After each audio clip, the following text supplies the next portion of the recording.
Ini bahaya nih terorisme. Ini bahaya nih radikalisme yang sekarang ini banyak berbagai macam istilah-istilah yang kesemuanya itu dalam rangka mengkebiri, dalam rangka membuang jauh-jauh nilai-nilai Islam, dalam rangka menyunat, ya kan, menyunat keberadaan nilai-nilai Islam. Ini yang sedang terjadi. Tapi kita tidak merasakan itu tadi. Hanya orang mengucapkan selamat Natal, nggak boleh, tetap haram itu hukumnya. Karena ucapan selamat berarti kita mengiyakan Yesus Isa Al-Masih itu berarti punya anak atau anak Tuhan. Berarti kita mengiyakan. Itu ranahnya akidah. Kalau sekedar toleransi, itu umat Islam itu sangat toleransi. Berkat toleransinya umat Islam, 7 kata di dalam piagam Jakarta itu dihapus. Yang isinya apa? Dengan kewajiban menjalankan syariat Islam bagi pemeluk-pemeluknya, itu dihapus. Itu toleransi yang tertinggi yang dilakukan oleh para ulama kita. Maka jangan bicara, oh ini orang intoleran nih, ngucapin sekedar ucapan aja nggak mau. Nah, ucapan dalam Islam itu punya efek yang sama dengan kalimat syahadat. 2 kalimat syahadat. Nah, ini sebagai dasar. Makanya ini akidah umat Islam itu sekarang ini sedang dikoyak-koyak. Seolah-olah oh ini sekedar ucapan aja, masa nggak ini? Masa nggak boleh? Nah, ini karena dia nggak paham. Ucapan selamat itu berarti apa? Mengucapkan selamat atas naik pangkat, ya kan gitu. Atas apa? Dibangunnya rumah baru, kan gitu. Itu ucapan selamat berarti mengiyakan bahwa Isa Al-Masih itu adalah Tuhan dan dia punya anak dan dia Trinitas. Berarti dengan sendirinya kita telah mengiyakan.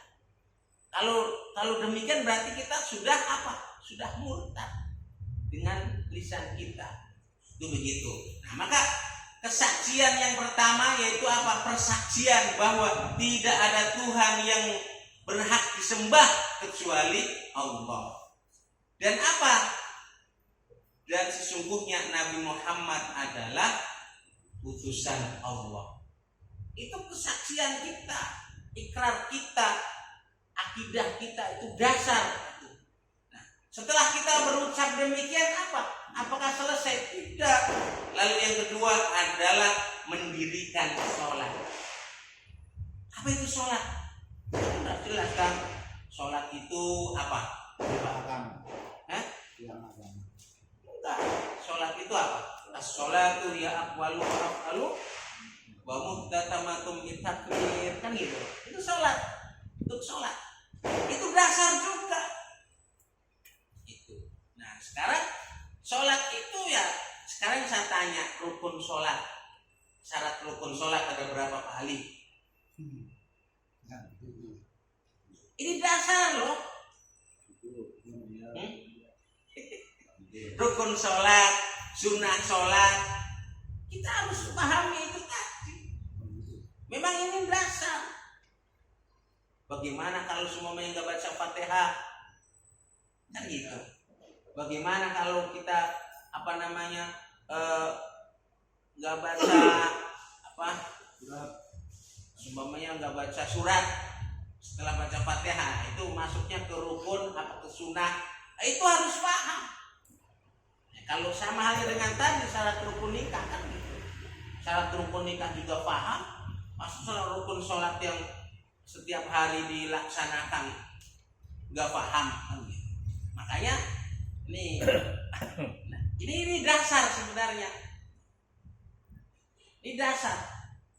Nah, kita harus memahami ini. Yang kedua adalah sholat. Sholat itu kalau boleh kan memiliki 2 dimensi kan, yang sering saya katakan. Dimensi hablum minallah dan dimensi hablum minannas. Hubungan vertikal dan hubungan horizontal. Hubungan vertikalnya apa? Nah, kalau sholat itu kan di situ ada kesaksian, ada kesaksian ada namanya bisa disebut al-wala wal baro, ya kan, loyalitas kita itu pada saat itu berikrar di hadapan, berjanji, dan di dalam sholat juga ada doa, ya kan, semuanya itu doa-doa tersebut yang kita panjatkan di waktu sholat itu mengandung permohonan, bahkan sampai mengandung kesaksian keesaan Allah, ya kan, bahwa kesaksian kita, ikrar kita di hadapan Allah, inna sholati wa nusuki wa mahyaya wa mamati lillahi rabbil alamin, sesungguhnya sholatku, ibadahku, hidupku dan matiku lillahi rabbil alamin, aku serahkan kepada Allah. Nah, itu adalah satu kesaksian dan perlu adanya aplikasi di luar sholat, sehingga tak kalah nilai-nilai Islam dikoyak-koyakan, minimal kita ada rasa cemburu, minimal kita ada rasa wah ini gimana nih. Tapi kalau Islam sekarang sedang dihinakan, justru kita malah asik-asikan dengan mereka, justru ikut-ikutan membuli umat Islam yang taat menjalankan perintah-perintahnya. Bagaimana?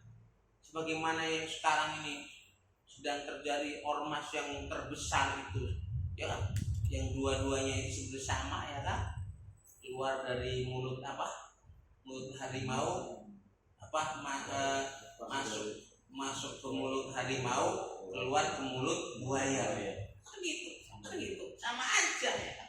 Sehingga pernyataannya justru kontroversi yang justru menyudutkan umat Islam. Ini sekarang sedang terjadi. Nah, yang sedang terjadi lagi sekarang apa? Moderasi dalam beragama. Itu program itu sedang digulirkan terus. Yang kalau kita bicara moderasi yang sebenarnya itu menyetujui HAM, kesetaraan gender segala macam, dan menolak itu tadi pemberlakuan hukum dan syariat Islam itu sebenarnya begitu.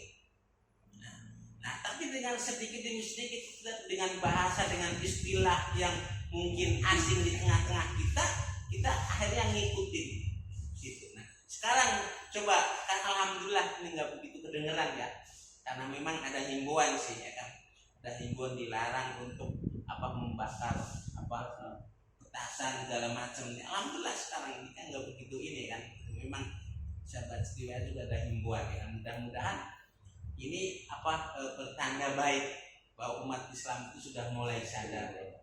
Tapi ya begitu harus paham juga, ya kan, kita harus jangan tasabuh lah, jangan, karena tadi saya ada ustadz, ya kan, yang di masjid saya itu ya itu ceramahnya, kalau hanya sekedar bakar jagung, bakar sosis itu sebagai bentuk toleransi, itu nggak apa-apa lah. Saya sempat kaget juga tadi, wah kok begini nih, Ustadz itu tadi, nah ini begitu, jadi waduh, iya, maka dari itu ya udahlah, itu ternyata katanya ini ustadznya badal memang, waduh, dan kedepannya saya bilang ini harus selektif. Kita sudah mau jamaah agar ini malah dihancurkan lagi dengan demikian, kan gitu. Nah, ini alhamdulillah ini udah mulailah, mudah-mudahan ini bertanda baik, ya kan, kita udah mulai sadar terhadap nilai Islam, ya kan. Nah, itu maka yang jelas itu tadi pokok-pokoknya itu tadi harus dilaksanakan. Lalu yang ketiga apa? Yang ketiga adalah memberikan zakat, membayar zakat. Nah, zakat itu ya kita tidak bisa dipisahkan dengan sholat. Orang yang melaksanakan sholat juga harus membayar zakat, karena sejatinya yang melaksanakan sholat itu ya tadi saya bilang memiliki dua dimensi, hablum minallah, hablum minan nas. Kalau di akhir sholat itu sering kita kan pasti kita mengucapkan assalamualaikum warahmatullah, nengok assalamualaikum warahmatullah, nengok. Apa itu filosofinya?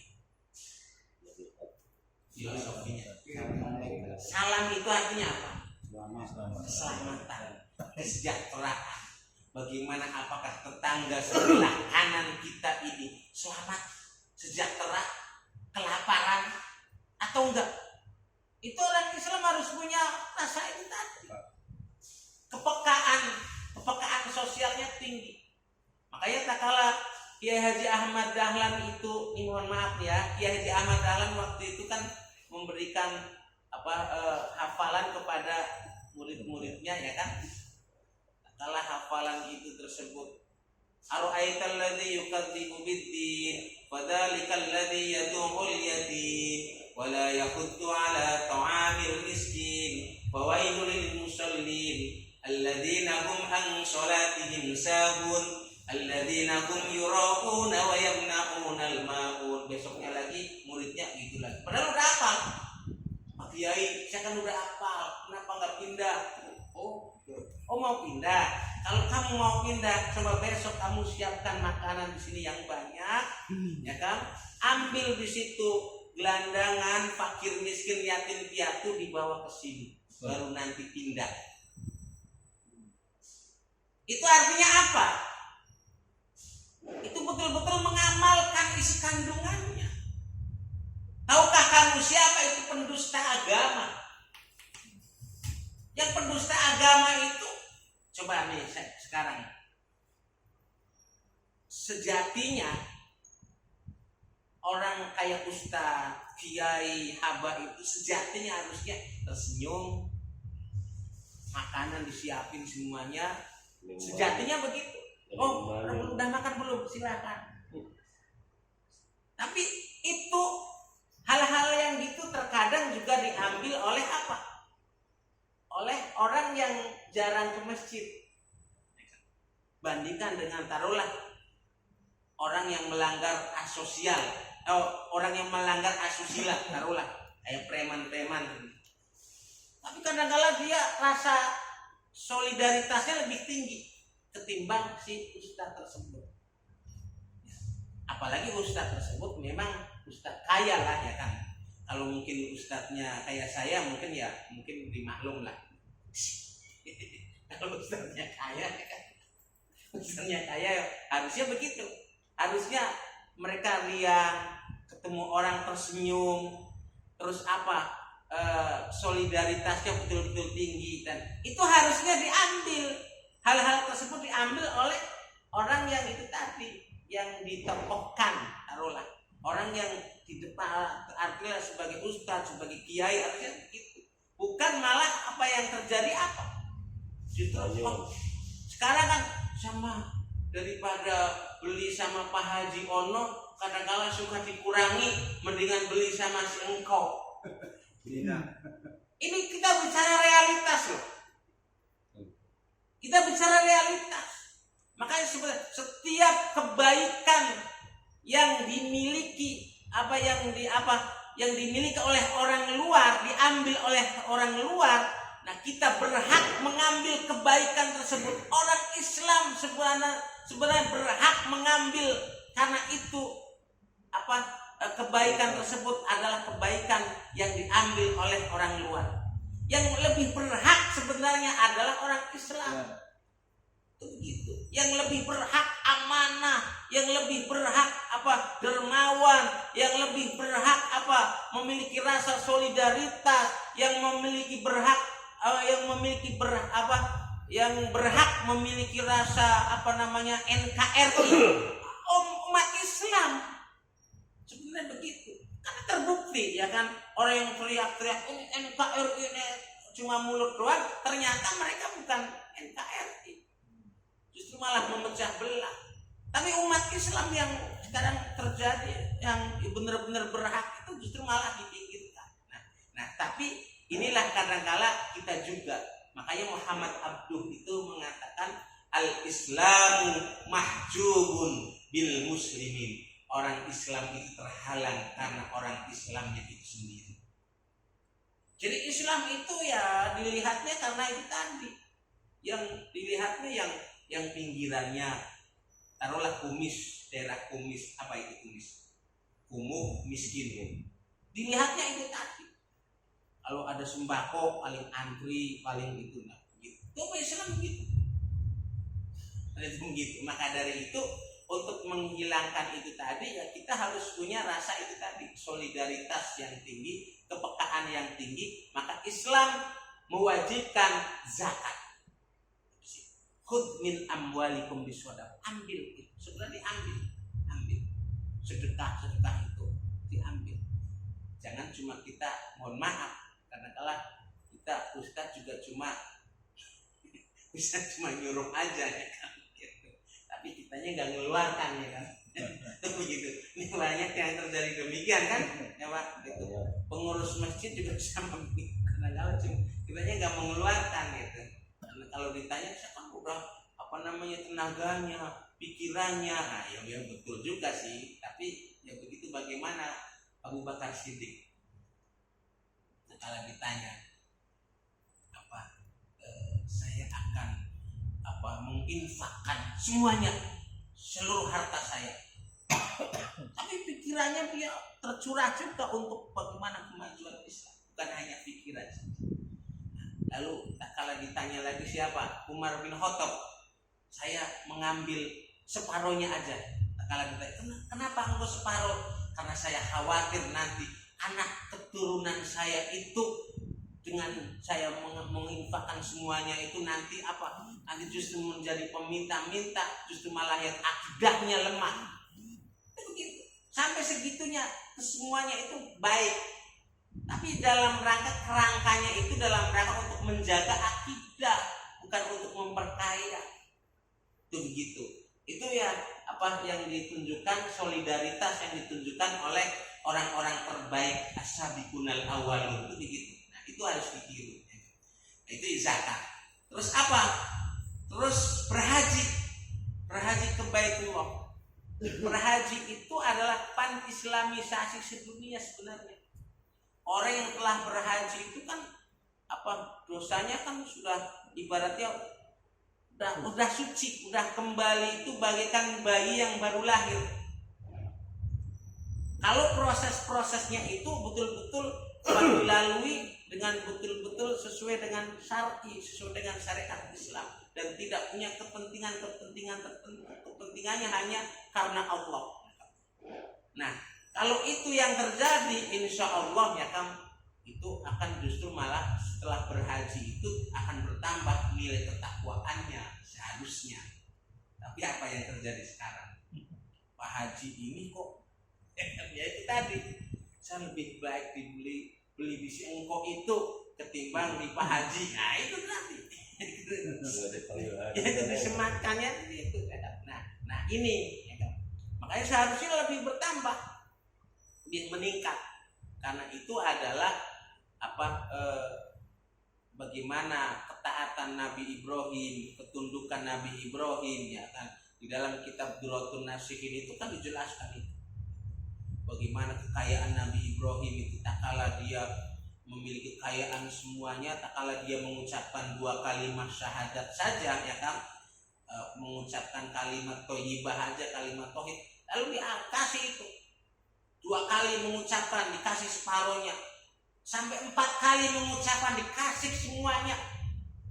Itu hartanya itu, karena dia lebih cinta kepada Allah. Sampai anaknya sendiri pun yang sebagai generasi penerusnya itu tadi ya dikasih ke Allah, karena cintanya kepada Allah itu di atas segala-galanya. Nah itu begitu ya.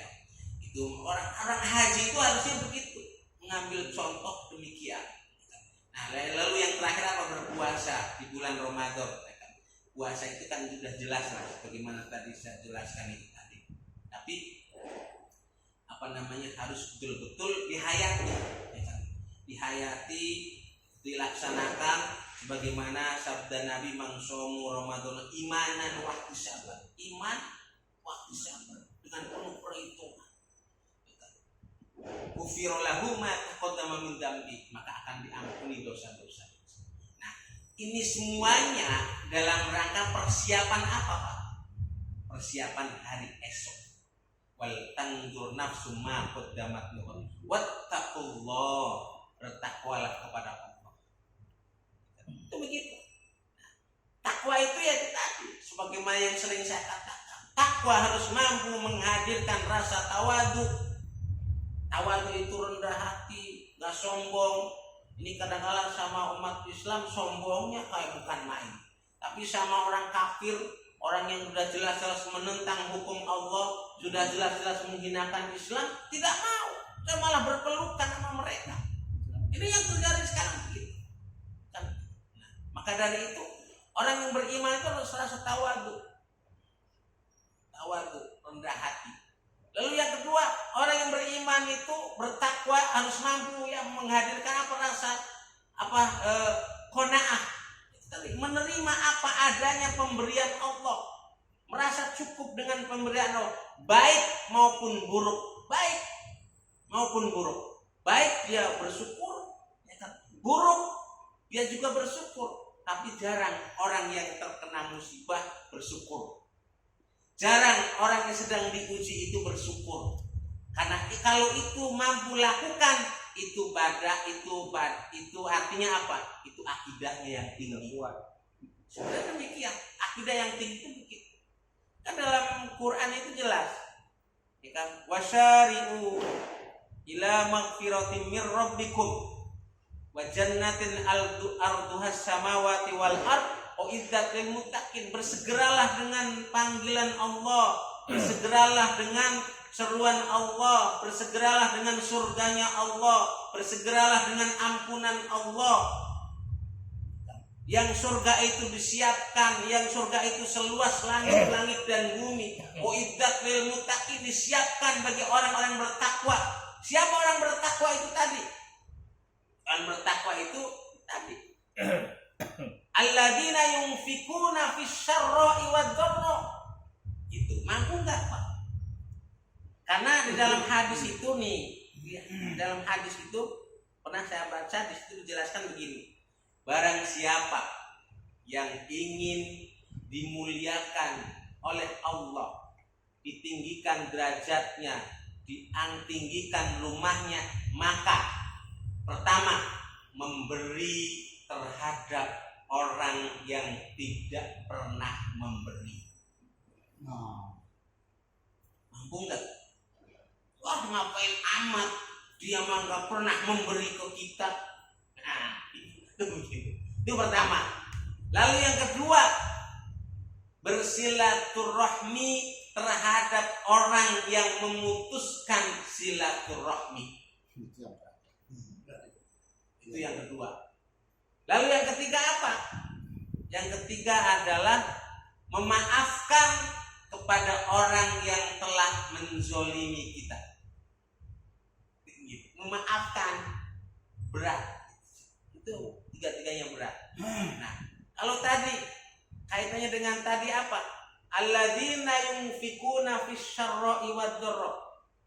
Orang yang membelanjakan hartanya di jalan Allah, baik dalam keadaan lapang maupun dalam keadaan sempit.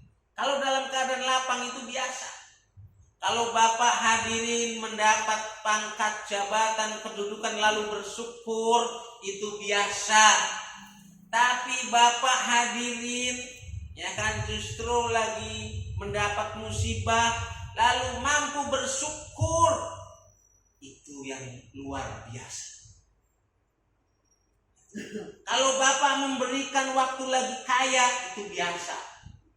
Tapi Bapak memberikan lagi dalam keadaan miskin, tapi mampu memberi, itu yang luar biasa. Itu begitu. Itu yang luar biasa. Dalam Islam itu begitu. Maka kalau bicara, umat Islam gak toleran, wah itu keliru. Itu begitu. Gak toleran bagaimana? Orang beribadah juga silahkan ya. Bahkan kalau kita bertetangga sesama, taruhlah orang-orang luar non muslim ya kan, orang kafir itu, kita juga harus apa? Harus punya etika juga, punya adab juga terhadap mereka. Itu begitu. Lalu mereka katakan gak toleran, itu keliru. Kalau untuk akidah ya jangan. Lakum dinukum waliyadin, bagimu agamamu dan bagiku agama. Kita nggak boleh menghormati mereka. Yang mereka mau berdebat masalah ini Yesus kan lahirnya tanggal 25 Desember aja masih kontraver, itu terserah hak mereka, silakan. Mau lahirnya tanggal 25 Desember kek, mau lahirnya tanggal berapa kek, kita nggak boleh menghormati mereka. Bodoh amat, itu ibarat bodoh amat. Itu agamamu, silahkan aja Anda kontroversi mau. Nanti kalau lahirnya benar kita mau ikut juga dong sama dia, nggak bisa begitu juga kan gitu. Ini masalah ranahnya ranah akidah. Kalau untuk masalah jual beli, masalah apa ya silakan aja. Kalau untuk gotong royong, oh ini got mangkot, ayo kita sama-sama, oh boleh.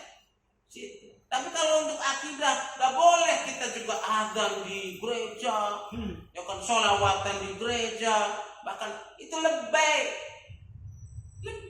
lebay kita ini. Biar dikatakan kita ini toleran, nggak perlu begitu, nggak perlu pengakuan dia kita ini toleran di sini kita ini. Itu begitu ya kan.